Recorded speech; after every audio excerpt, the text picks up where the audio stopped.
मार्च अप्रैल में ही क्यों बरसने लगी आग। आमतौर पर मई में हीट वेव की हालत बनती थी, लेकिन इस साल मार्च से ही देश के कई इलाके लू की चपेट में हैं।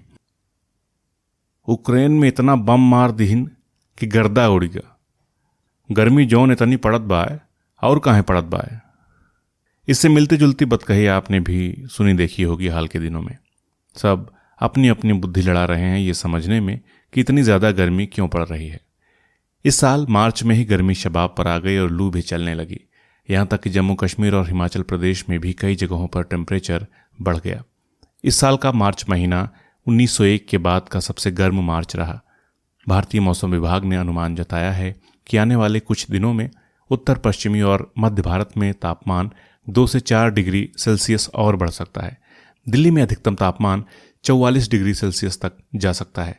लू वैसे तो पहले भी चलती थी, लेकिन मई जून में, और जब गांव के बागों में आम जामुन की महक तैरने लगती थी तो बच्चे वहीं डेरा जमा लेते। चलती रहे हीट वेव, पड़ती रहे गर्मी अपनी बला से। लेकिन इस बार मामला काफ़ी अलग है। क्यों है, आइए जानते हैं। हीट वेव किसे कहते हैं? मौसम विभाग किसी मैदानी इलाके के हीट वेव की चपेट में आने की बात तब करता है जब वहां अधिकतम तापमान 40 डिग्री सेल्सियस तक पहुंच जाए, तटीय इलाका हो और वहां मैक्सिमम टेम्परेचर 37 डिग्री सेल्सियस तक चला जाए तो वहां हीट वेव की हालत बन जाती है। पहाड़ी इलाकों में तापमान 30 डिग्री सेल्सियस पर मंडराने लगे तो मौसम विभाग कहता है कि वहां हीट वेव चल रही है। मौसम विभाग एक और कंडीशन में हीट वेव का अलर्ट जारी करता है। अगर अधिकतम तापमान अपने सामान्य स्तर से 4.5 से 6.5 डिग्री सेल्सियस तक ऊपर रहने लगे तो माना जाता है कि हीट वेव चल रही है। बात इससे भी आगे निकलने पर भीषण लू की हालत बन जाती है। हीट वेव की एक और कंडीशन है मौसम विभाग की नज़र में, अगर किसी इलाके में मैक्सिमम टेम्परेचर किसी भी दिन बढ़कर 45 डिग्री से 47 डिग्री तक चला जाए तो वहाँ हीट वेव की हालत बन जाती है।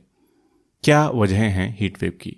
भूमध्य सागरीय इलाकों से जो तूफान उठते हैं उनकी वजह से एक पैटर्न बनता है जिसे वेस्टर्न डिस्टर्बेंस यानी पश्चिमी विक्षोभ कहा जाता है। आमतौर पर इस वेस्टर्न डिस्टर्बेंस की गर्म हवा जब पूर्व की ओर बढ़ती है तो दक्षिण भारत में नम हवा से टकराती है और गरज चमक के साथ बारिश के हालत बनते हैं। बारिश होती है तो गर्मी घटती है, लेकिन इस बार वेस्टर्न डिस्टर्बेंस कमजोर निकला। अगर ये विक्षोभ दमदार होता तो उत्तर पश्चिमी और मध्य भारत की कई जगहें अब तक बारिश की फुहारों का मजा ले चुकी होती, लेकिन इस बार प्री मानसूनी बारिश नहीं हो रही।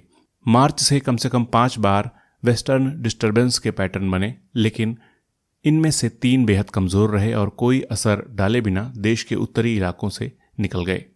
मार्च में बारिश 71% तक कम रही। गरज चमक के साथ हल्की बारिश कई जगहों पर होती थी, लेकिन इस बार ऐसा कम ही देखा गया। इस बार का मार्च 1901 के बाद का सबसे गर्म मार्च रहा। मौसम विभाग ने बताया कि मार्च में monthly maximum temperature 32.65 degree Celsius रहा, जबकि सामान्य तौर पर यह आंकड़ा 31.24 डिग्री सेल्सियस रहता था। एक और पहलू यह है कि कुछ एंटी साइक्लोन एरिया डेवलप हो गए हैं। ये आसपास की हवा अपनी ओर खींचते हैं। इसके चलते भी देश के पश्चिमी इलाकों में मौसम गर्म और सूखा रहा, खासतौर से मार्च से ही।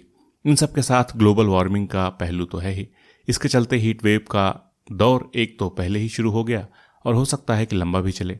मौसम के बेतहाशा गर्म होने के पीछे कुछ ऐसे कारण भी हैं जो हम इंसानों की वजह से ही पैदा हुए हैं, और ये कोई 1-2 साल में नहीं बने हैं। वर्षों से जंगल, पहाड़, नदियों के साथ हम जो बर्ताव करते आ रहे हैं, धरती से पेड़ छीन रहे हैं, पहाड़ों में नदियों का गला दबा रहे हैं, इन सब का असर तो आना ही था। एक एक हाईवे बनाने के लिए दसियों हजार पेड़ काटे जा रहे हैं।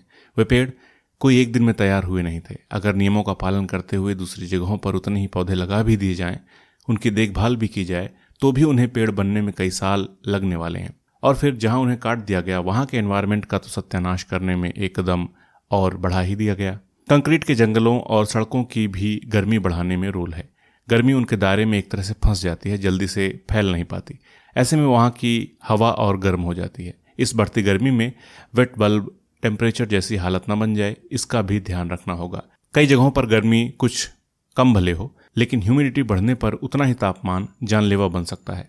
पर्यावरण पर इंसानी गतिविधियों से पड़ रहे असर के बारे में inter governmental panel on climate change भी कई बार आगाह कर चुका है। संयुक्त राष्ट्र की ये संस्था कहती आ रही है कि क्लाइमेट चेंज के चलते दुनिया भर में तापमान बढ़ रहा है और एक्सट्रीम वेदर यानी बहुत ज़्यादा गर्मी या सर्दी या अचानक बहुत अधिक बारिश के हालात बार बार बनने लगे हैं। इस साल कितने दौर आए हीट वेव के? मार्च से ही राजस्थान और महाराष्ट्र में कई जगहों पर मैक्सिमम टेम्परेचर 40 से 45 डिग्री सेल्सियस के बीच बना हुआ है। मार्च से देश में कम से कम 4 बार हीट वेव की नौबत बनी है। मार्च की शुरुआत से अब तक कम से कम 30 दिन लू वाले रहे। हीट वेव का पहला दौर रहा 11 से 19 मार्च तक। उससे कच्छ, सौराष्ट्र, उत्तरी कोंकण, मध्य महाराष्ट्र, राजस्थान, दिल्ली, पंजाब, हिमाचल प्रदेश, जम्मू, पश्चिमी मध्य प्रदेश, पश्चिमी उत्तर प्रदेश और ओडिशा में असर रहा।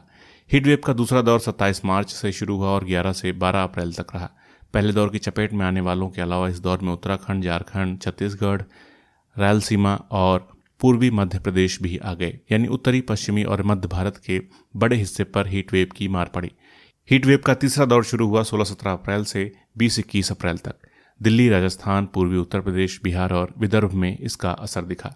अभी चल रहा हीट वेव का चौथा दौर 24 अप्रैल से शुरू हुआ है। कच्छ और राजस्थान से शुरू हुई हीट वेव का दायरा दिल्ली, हरियाणा, चंडीगढ़, पंजाब, उत्तर प्रदेश, मध्य प्रदेश, बिहार, पश्चिम बंगाल, ओडिशा और गुजरात तक को चपेट में ले चुका है। बढ़ रहे हैं हीट वेव वाले दिन। आमतौर पर लू अप्रैल से जून के बीच चलती है। मई में मामला चरम पर पहुंच जाया करता है। राजस्थान, पंजाब, हरियाणा, चंडीगढ़, दिल्ली, पश्चिमी मध्य प्रदेश, उत्तर प्रदेश, ओडिशा, महाराष्ट्र में विदर्भ, पश्चिम बंगाल में गंगा नदी वाले इलाके, तटीय आंध्र प्रदेश और तेलंगाना को कोर हीट वेव जोन माना जाता है। जहां तक ये सवाल है कि हीट वेव का दौर कितना लंबा खिंचता है, तो आमतौर पर 4 से 10 दिनों का पीरियड होता है और कभी कभी इससे लंबा भी। अप्रैल और जून के मुकाबले मई में लू ज़्यादा दिनों तक चलती है, क्योंकि मई में बारिश आमतौर पर नहीं होती। अब तक यही देखा गया है कि कोर हीट वेव जोन वाली जगहों पर मार्च से जून के बीच हर साल हफ्ते भर से ज़्यादा समय तक हीट वेव रहती है। मौसम विभाग का रिसर्च बताता है कि 1981 से 1990 के बीच हीट वेव वाले 413 दिन थे, लेकिन 2011 से 2020 के बीच आंकड़ा बढ़ गया। हीट वेव वाले दिनों की संख्या 600 हो गई। कब तक है राहत की उम्मीद? अभी ऊंचे तापमान का जो दौर है वो काफ़ी लंबा खिंचता दिख रहा है। इससे पहले 2015 में ऐसी हालत बनी थी। तब 18 मई से 31 मई तक बहुत अधिक तापमान वाली हालत बनी थी। उसका असर पश्चिम बंगाल, ओडिशा, आंध्र प्रदेश और तेलंगाना में दिखा था। 2014 में भी 2 जून से 11 जून तक हीट वेव की हालत बनी थी। अब इस साल की बात करें तो हीट वेव से जल्द राहत मिलने के आसार नहीं है। दिल्ली में इस हफ्ते अधिकतम तापमान 44 डिग्री तक जा सकता है, ऐसा अनुमान मौसम विभाग ने जताया है। राजस्थान, हरियाणा, चंडीगढ़, मध्य प्रदेश, विदर्भ, उत्तर प्रदेश, झारखंड, पश्चिम बंगाल और ओडिशा में लोगों को मई के पहले हफ्ते तक तो भीषण लू का सामना करना ही पड़ेगा। हीट वेव में कैसे रखें सेहत का ख्याल? एक बात तो यह है कि फैक्ट्रियों और दूसरी जगहों पर भीषण गर्मी में कामकाज के जो नियम हैं उनका सख्ती से पालन होना चाहिए। काम के घंटों में उचित बदलाव होना चाहिए। गांव कस्बों में अब भी कई स्कूल टिन की छतों वाले हैं। वहां दोपहर से पहले ही पढ़ाई पूरी कर लेने का नियम लागू कर दिया जाना चाहिए। बाकी जहां तक अपनी सेहत की बात है तो धूप में निकलें तो सिर ढक कर निकलें, गमछा वमछा बांध लें, निकलने से पहले पानी ज़रूर पी लें, पानी की बोतल भी साथ रखें। ध्यान रखें कि देर तक तीखी धूप में रहने पर बदन से नमी तो कम होने ही लगती है, दिमाग पर यानी सोचने समझने की ताकत पर भी असर पड़ने लगता है। बेहोशी की हालत बन सकती है। चलते चलते एक बार फिर गांव और बाग बगीचों की बात कर लेते हैं। एक बार उधर भी देख लीजिए। लू और भीषण गर्मी से निपटने के बेहतरीन नुस्खे भी दिखेंगे। कच्चा आम लीजिए, हल्की आंच पर भून लीजिए, छिलका उतारिए और उसके गूदे में जीरा, काला नमक वगैरह जो भी आपको पसंद हो उसे मिलाइए। फिर पानी मिला लीजिए। आम का जायकेदार पना तैयार। और हाँ, सत्तू तो याद ही होगा, घोल कर पीजिए या हल्का गूंथ कर खाइए। और ये सब करने के साथ धरती को हरा भरा रखने के लिए जितना हो सके जतन कीजिए। नमी बचाना ज़रूरी है, धरती में भी और आँखों में भी।